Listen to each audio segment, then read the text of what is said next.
The Public Service Coordinating Bargaining Council briefed the media earlier today on the collapse of salary negotiations in the public service, outlining the program of action and the way forward. Now, the upcoming strike will see essential services severely crippled.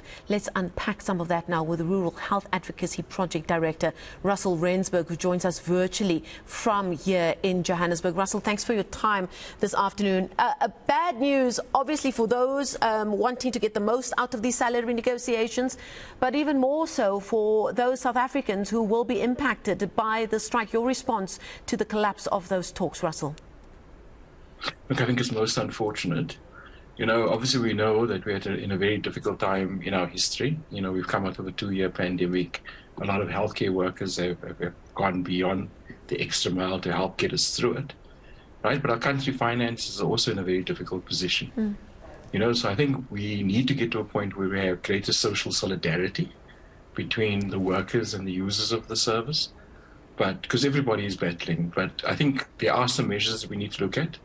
At the moment, there is no minimum service level agreement between the unions and the National Department of Health or provincial departments of health. So there's no way to guarantee that essential services will still continue during the strike. And I think that's the biggest concern. Do you believe there's an issue of trust here, that these are negotiations happening with a government which has not painted itself in the best light over the last decade, some would say even longer, in terms of how they've managed various government departments? And then, of course, a healthcare worker will open the newspaper and they see millions being guzzled by various departments, and we all know the news. So when a government on the other side of the negotiating table says, look, there is just no money, we cannot increase the salary increase that we're giving you, can we blame the unions, or just an ordinary card-carrying member of these unions was saying, well, we don't believe you? Look, I think it's difficult for me to sort of have that conversation, because our interest as the Rural Health Advocacy Project is really to promote and protect and advance the right to healthcare for rural communities.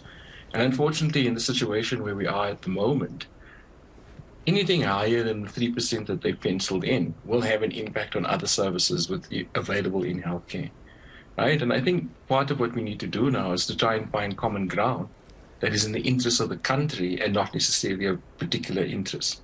We can't wish away the corruption from the last couple of years, but we have to draw a line in the sand and start saying, how do we start building up from here? And I think as a first point of call, workers have the right to strike, and patients have the right to access healthcare services. So as they're having these communications at the moment, I think the main message that needs to come from both parties is that essential healthcare services will continue to be available, particularly emergency medical services, and that the government and the unions come together while they're having their contestation and agree on a minimum service level agreement so that those services can be maintained. Russell, I can't speak for where the unions are. Yeah, indeed. You were with the Rural Health Advocacy Project. Can you speak to us about how you believe a strike action of this kind will have an impact at that grassroots level that you work with every single day?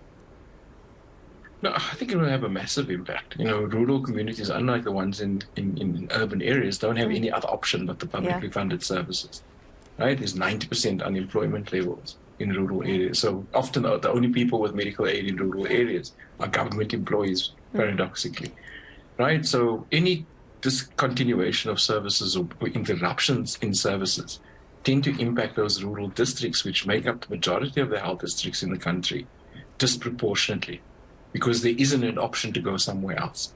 And I think that's why it's so important as part of these negotiations for the unions and for the departments of health concerned to find some kind of way where, at least in the interim, they can agree that there's access to essential services and agree what those essential services are.